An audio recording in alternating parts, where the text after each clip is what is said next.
Guys, ലോകത്തിലെ ഏറ്റവും വലിയ ഫ്ലവർ ഗാർഡനിലാണ് ഞാനിപ്പോൾ ഉള്ളത്. അതിൻ്റെ എല്ലാവിധ എക്സൈറ്റ്മെൻറ്റ്സും എനിക്കുണ്ട്. Yes, that is Dubai miracle garden. I think this is one of the best and golden chance. അങ്ങനെയാണ് ഞാൻ ഇതിനെ കാണുന്നത്.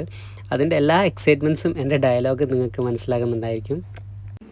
ദുബായിൽ വന്നിട്ട് ഒരുപാടൊന്നും ഇങ്ങനെ കറങ്ങാൻ സാധിച്ചിട്ടില്ല. അപ്പോൾ ഇങ്ങനൊരു അവസരം കിട്ടിയപ്പോൾ അത് മിസ്സാക്കാനും തോന്നിയില്ല. ഓഫും അതുപോലെ തന്നെ ഇവിടെ ഈ ഒരു എക്സിബിഷനൊക്കെ ഒരുമിച്ച് വന്നതുകൊണ്ട് തന്നെ അത് നമ്മൾ മാക്സിമം നമ്മളെ യൂട്ടിലൈസ് ചെയ്തു. UAE ടൂറിസത്തിൻ്റെയും വേൾഡ് ടൂറിസത്തിൻ്റെയും ഏറ്റവും പ്രൊമിനൻ്റ് ആയിട്ടുള്ള ഒരു സ്പോട്ടാണ് ദുബായ് മിറാക്കിൾ ഗാർഡൻ എന്ന് പറയുന്നത്. 2013 വാലന്റൈൻസ് ഡേ ദിനത്തിലാണ് ദുബായ് ലാൻഡിലെ ദുബായ് മിറാക്കിൾ ഗാർഡൻ ലോകത്തിലെ ഏറ്റവും വലിയ പ്രകൃതിദത്ത പുഷ്പോദ്യാനമായിട്ട് നമുക്ക് എല്ലാവർക്കും തുറന്നു തന്നിട്ടുള്ളത്. 150 million flowers, 250 million plants spread across 72,000 square metre in Dubai land. എന്താ അല്ലേ, നമുക്കൊക്കെ ഒറ്റ സ്ട്രെച്ചിൽ കാണാൻ പറ്റുമെന്ന് പോലും അതിശയമാണ്.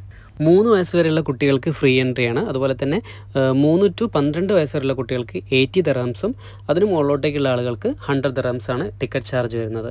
നേരത്തെ ഒരു ഗോൾഡൻ ചാൻസിൻ്റെ കാര്യം പറഞ്ഞില്ലേ, ഇടയ്ക്ക് ഇവിടെ ഫ്രീ എൻട്രി ഉണ്ടാവും. അപ്പോൾ ആ ഒരു ചാൻസിലാണ് ഞങ്ങൾ കയറി പറ്റിയിട്ടുള്ളത്. രാവിലെ 9 മണി മുതൽ വൈകിട്ട് 9 മണി വരെയാണ് ടൈമിംഗ് എന്ന് പറയുന്നത്. പിന്നെ ഒരു ഒക്ടോബർ നവംബർ മുതൽ ഏപ്രിൽ വരെ ആയിരിക്കും ഇതിൻ്റെ സീസൺ. ബാക്കി ഒരു 6 മന്തോളം അവർ ഇതിൻ്റെ മെയിൻ്റനൻസും കാര്യങ്ങളൊക്കെ ആയിട്ട് അടച്ചിട്ടാണ്. ഒരുപാട് ഗെയിംസും കാര്യങ്ങളൊക്കെ നല്ല ആക്ടിവിറ്റികളൊക്കെ ഉണ്ട് കുട്ടികൾക്ക് ഭാഗത്തുള്ള. പുറത്തുനിന്നുള്ള ഭക്ഷണം, വെള്ളം, അത്തരത്തിലുള്ള കാര്യങ്ങൾ, ബൈസിക്കിൾസ്, സ്കൂട്ടേഴ്സ് അതൊന്നും അലൗഡ് അല്ല. അപ്പം ഇങ്ങനൊരു ചാൻസ് കിട്ടുകയാണെങ്കിൽ ഒരിക്കലും മിസ് ചെയ്യരുത്. എമിറേറ്റ്സ് ആയിട്ട് നിർബന്ധമാണ്. Thank you for watching.